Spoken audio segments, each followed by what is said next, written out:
Today we're diving into the striking similarities between two controversial leaders who have shaped their nations in alarming ways. Now, I know what you're thinking, Diana Love, isn't it a bit late for you to be making YouTube videos? And to that I say, darling, it's never too late to learn from the past, especially when it's rhyming so alarmingly with the present. Buckle up, because we're about to take a deeply uncomfortable yet strangely fascinating trip down memory lane. Just remember, history has a nasty habit of repeating itself, especially when we're not paying attention. So put on your critical thinking caps, folks, because what we're about to uncover is more relevant now than ever.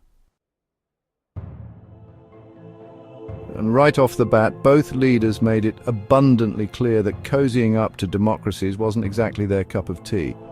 They seemed to view alliances with free nations like a bad case of the sniffles, something to be avoided at all costs, and much like someone who covers their furniture in plastic, they erected barriers between their nations and the outside world, leaving everyone to wonder, what exactly are they trying to hide? You know those pesky little things called international agreements? The ones designed to, prevent global chaos? Yeah. These two weren't big fans. They treated treaties like expired coupons, utterly useless and ripe for the binning. It was as if they looked at a perfectly good contract and thought, you know what this needs? A good setting on fire. And so, with a flick of their pens and a dismissive shrug, they chucked decades of diplomacy into the flames. Now, one might hope that leaders with a penchant for ditching democracies would at least have the decency to avoid cozying up to, well, dictators. But alas, that would be far too logical. These two seemed to collect totalitarian strongmen like they were going out of style. They exchanged friendly letters, shared a laugh or two, and generally acted like they were at a jolly good authoritarian convention.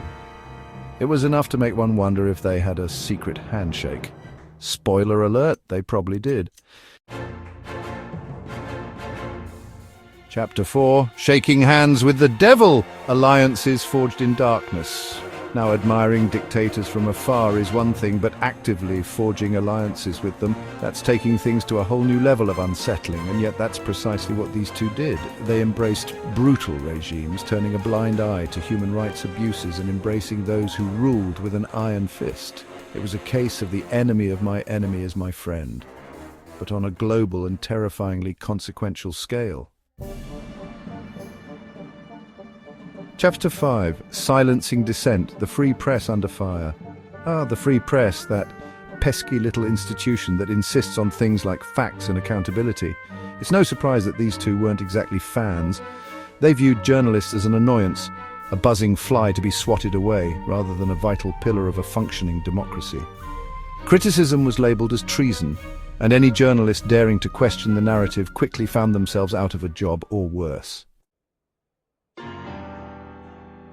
Chapter 6, Fueling the Flames, Fanning the Fires of Hate. Now, dividing your population isn't exactly a recipe for national unity, but it's a pretty effective way to consolidate power. And these two seem to have read that chapter of the Dictator's Handbook with great interest. They scapegoated minorities, painted them as enemies of the state, and whispered dangerous, hateful rhetoric into the ears of those who felt unheard. It was a cynical and calculated move, designed to sow fear and division. There's something particularly chilling about a leader who encourages violence against their own people. And yet, both of these leaders seem to have no qualms about doing just that. They urged police brutality, turned a blind eye to excessive force, and essentially gave law enforcement a free pass to brutalize anyone deemed an enemy of the state. It was a chilling display of power, one that sent a clear message dissent would not be tolerated. Chapter 8. For leaders who claim to champion the common man, these two had a funny way of showing it. They viewed labor unions as a threat, an obstacle to their unchecked power, and they set about dismantling them with ruthless efficiency. Workers' rights were trampled upon, collective bargaining was undermined, and any attempt to fight for fair treatment was met with swift and brutal repression. There's a certain type of leader who just can't resist the allure of military might. They crave the image of strength, the projection of power, even if it comes at the expense of their own people. Both of these leaders embarked on aggressive military build-ups, pouring resources into weapons and warmongering while neglecting the needs of their citizens.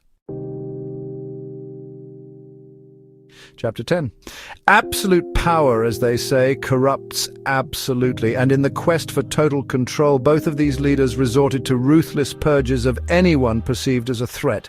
Government officials, journalists, academics, even members of their own inner circle, no one was safe from suspicion. It was a reign of terror designed to silence any whisper of dissent and ensure unwavering loyalty, even if it meant ruling through fear and intimidation. These similarities are not just historical footnotes, they serve as a cautionary tale for the future. The patterns of power and control repeat themselves throughout history, often with devastating consequences. We must remain vigilant, recognizing the warning signs and calling out abuses of power wherever we see them. The erosion of democratic norms, the silencing of dissent, the demonization of the other. These are not merely political strategies, they are threats to the very fabric of a just and equitable society. We must learn from the mistakes of the past lest we find ourselves doomed to repeat them. Stay informed, stay vigilant, and never underestimate the fragility of freedom.